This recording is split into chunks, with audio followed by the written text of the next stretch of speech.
सारंग, उठ गया मेरा शहजादा। वो अभी बिस्तर से उठा ही था कि अब्बा जी अंदर आए। जी अब्बा, उठ गया हूँ। आए, बैठे। सारंग, वो गल सुन यार, ये क्या शक्ल बना रखी है तूने? क्या हुलिया बनाया हुआ है? अरे दुल्हा है या कुछ और? अच्छे से कपड़े पहनकर बाहर निकल, सबसे मिल। ये सब होता रहेगा। अभी मुनासिब नहीं लगता बाहर निकलकर मुबारकबादें वसूल करना। 40 दिन भी पूरे नहीं हुए अभी, और मैं नए कपड़े पहनकर लोगों से मिलूं। अभी तो हमारे घर लोग आ रहे हैं अफसोस करने।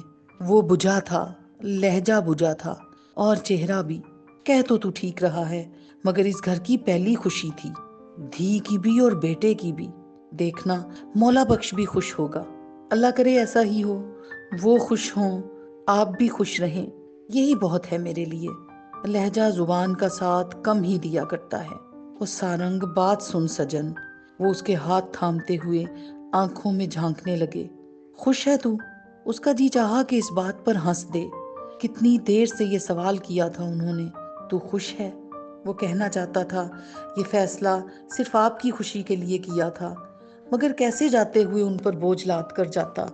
मैं बहुत खुश हूँ, बस ये सब अचानक हो रहा है ना, इसलिए कुछ समझ नहीं आ रहा मुझे। हाँ, ये तू ठीक कह रहा है। उन्होंने यूं सर हिलाया। मगर सारंग, प्यो हूं तेरा, सब जानता हूं। तूने ये सब मेरे वास्ते किया है, अपने चाचा के लिए किया है। सारंग, मैं तेरी कुर्बानी नहीं चाहता था, मगर आपका झुका हुआ सर बुलंद करने के लिए जो फैसला मैंने किया है, इसके बाद आपका सर झुकना नहीं चाहिए, न मेरे सामने, न किसी और के सामने। सारंग, दिल खुश कर दिया है तूने मेरा, बड़ा दिल खुश कर दिया है। वो खुशी से लरज रहे थे। लाज रख ली है मेरी, दिल खुश कर दिया, आबाद कर दिया अपने बाप को। देखना, तू भी खुश रहेगा, हमेशा खुश रहेगा। आप खुश रहेंगे तो मुझे तसल्ली रहेगी। उसने उन्हें बहलाया। तू जाने की कर रहा है कल? जी, मुख्तसिर जवाब था। अभी 4 दिन और ठहर जाते। बहुत ज़रूरी कॉन्फ्रेंस है, क्लासेस का हर्ज हो रहा है, जाना बहुत ज़रूरी है। अच्छा, ठीक है, मगर अभी किधर जा रहा है? खेतों की खबर ले लूं, कल सुबह निकल जाऊंगा। सारंग, खुश रह। वो उसकी आंखों की उदासी पढ़ चुके थे। बाप थे ना, तेरा चाचा होता ना सारंग, तुझसे कभी इतनी बड़ी फरमाइश ना करता।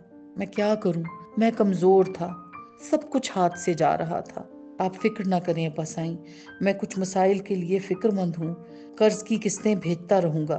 मैं चाहता हूँ जितनी जल्दी हो कर्ज उतर जाए हमारा। उतर जाएगा, तू फिक्र ना कर। बस अब दिल की ये ख्वाहिश है कि तेरा घर बसा रहे। तू पढ़ाई मुकम्मल करके आ और अपना घर संभाल ले। आप भी ना अब हथेली पर सरसों जमा रहे हैं। वो हंस दिया। तुझे हंसता देखकर दिल जी उठता है सारंग। मैं जी उठता हूँ। दुख सारे मुरझा जाते हैं, दिल जागने लगता है, दुख भूल जाता हूँ। आप भी चाचा जैसी बड़ी बड़ी बातें करने लगे हैं। अब चलें, खेतों पर चलते हैं। वो उनके कंधे पर बाजू फैलाकर बाहर निकल आया। जी ने उनको एक साथ देखकर नजर उतारी। बाप बेटा इसीलिए पैदा करता है कि कल उसका कंधा थाम कर सहारा दे, और माँ धी इसी खातिर जमती है कि धी का घर बोझ उठाए उसके साथ खड़ी हो। संध्या को बावर्ची खाने की जिम्मेदारी और सारंग को खेतों का हिसाब देकर वो इतनी मुतमईन हो गई थी जैसे कोई दुख कभी पास आकर न फटका हो। अल्लाह सोहना ऐसा है, जब कोई दुख देता है तो उसके बदले 100 सुख देकर उसके एक दुख को ढक लेता है। अल्लाह सोहना अच्छा है, बाकी सारे कोज्जे हैं। वो नींद से उठी तो हाथ पर सुहाई ने मेहंदी लगाई हुई थी। ये क्या किया है सुहाई? ये मेहंदी है संध्या, देख ले, और भा सारंग जाने से पहले तुझसे मिलने आएंगे, ये देखकर खुश हो जाएंगे। तू चरी है सुहाई, एकदम चरी। वो फुर्ती से उठी, नलके के नीचे हाथ दे दिया। पानी की मोटी धार मेहंदी के नक्श मिटाती गिरती जा रही थी। सुहाई ने वावेला शुरू कर दिया। ये तूने क्या कर दिया सिंधु? सारी मेहंदी बहा दी, रंग ना चढ़ने दिया, तूने बहुत बुरा किया। मेहंदी के रंगों से नसीबों के रंग नहीं जुड़ते सुहाई। नसीब का रंग नजर नहीं आता कभी, मेहंदी का रंग नजर आ जाता है। वो सर झटक कर बावर्ची खाने चली गई। अल्लाह जाने सिंधु तुझे क्या हुआ है, कैसी मोटी मोटी बातें करने लगी है तू, अपने वजन से भी बढ़कर। अब्बा साईं ऐसी बातें किया करते थे, अब वो सबके अंदर बोलते हैं थोड़ा थोड़ा करके, सबके अंदर रह गए हैं। ये मौला बख्श की बोई हुई खेती थी, उसकी मोहब्बत की खेती, प्यार की खेती। उसे उस घर से कौन फरामोश करता। मौला बख्श मर के भी उस घर के कोने कोने में सांस लेता था। उसका प्यार, उसकी मोहब्बत जिंदा थी।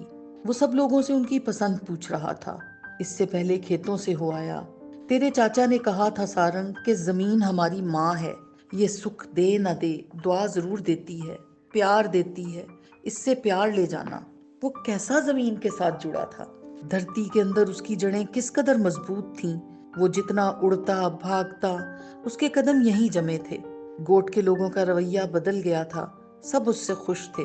किसी ने कहा, हमने सोचा था तू शहर से डॉक्टरनी मेम लाएगा, तब भी हमारा भला था, मगर अब ज्यादा भला है। किसी ने कहा, घर की धी जुड़ गई घर से तो तू जुड़ गया घर से, गोट से, जमीन से। अब तू हमेशा हमेशा के लिए जुड़ गया हम सबसे। सबसे मिलकर आया था और अब घर में सबसे मिल रहा था।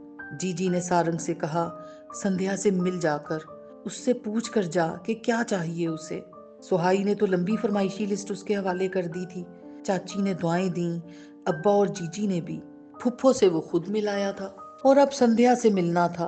पहले का मिलना और था, अब का मिलना और था, मगर मिलना तो था। वो अंदर आया, सलाम किया, वस्सलाम।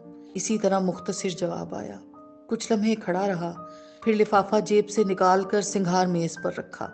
हक मेहर, ये छोटा सा लफ्ज संध्या पर बुरी तरह बरस गया। सारंग लम्हा भर भी न रुका कमरे में।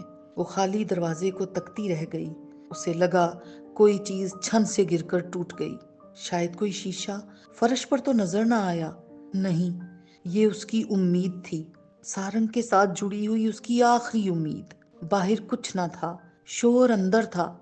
लिफाफा सिंघार मेज पर पड़ा मुंह चिढ़ा रहा था। सारंग उसी सुबह रवाना हुआ था।